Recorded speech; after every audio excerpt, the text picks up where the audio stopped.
Assalamualaikum kepada para penonton Sampurasun. Hari ini aku ingin menceritakan sebuah ringkas tentang latar belakang aku serta suka duka bagaimana terwujudnya farm ini, juga bagaimana perjalanan aku untuk menggapai impian ke Menara Gading. Ini adalah kisah aku. 25 tahun yang lalu, aku merupakan seperti orang biasa. Sendirian melalui perjalanan ini, suka duka aku tempuh. Satu ketika, aku terdampar di Kuala Lumpur untuk menjadi seorang artis atau anak seni. Jadi, suka duka dipendekkan cerita, aku menggapai impian itu. Kemudian aku berjaya mencapai impian untuk melanjutkan ke Menara Gading. Aku berjaya habiskan diploma. Selepas itu, aku banyak bekerja di Kuala Lumpur menjadi eksekutif, menjadi pegawai kerajaan, dan dalam masa yang sama, aku ditawarkan untuk melanjutkan pelajaran dalam ijazah seni kreatif di Universiti IPTA. Okey, dipendekkan cerita, perjalanan aku melalui sikit-sikit ujian datang sikit demi sedikit. So aku memikirkan untuk aku pension di sana tak mungkin sebab aku ada family.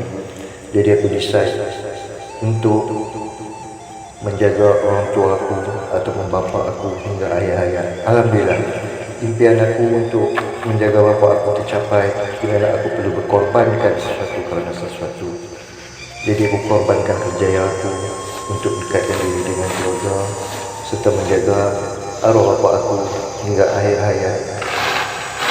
Kemudian dalam waktu yang sama, aku menjadi pelakon antarabangsa yang sebagai stunt acting, collab bersama dengan Raymond Yam, collab bersama production Jackie Chan serta beberapa drama di Malaysia, juga teater bersama dengan artis-artis top Malaysia yang merupakan kawan-kawan aku.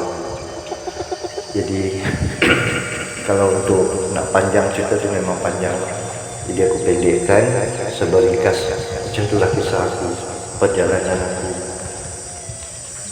So setelah aku decide untuk menjaga arwah bapa aku di akhir hayat, sedihlah, memang sedihlah bagaimana perjalanan memang sedih. Jadi aku ambil tanah yang diberikan situ. Aku tak tahu nak buat apa. Aku jadi lost. Aku untuk mohon satu pekerjaan yang seperti mana aku di Kuala Lumpur tak mungkin di sini. Sebab dia orang tak boleh nak hire kita punya experience apa semua, banyak macam-macam alasan. Jadi aku decide untuk buat farm. Alhamdulillah, sikit demi sikit, tanpa modal yang banyak, aku korbankan beberapa kenderaan aku untuk dijual. Sebenarnya panjang cerita dia, tapi ini sebuah ringkas tentang kisah aku. InsyaAllah ada rezeki jumpa lagi.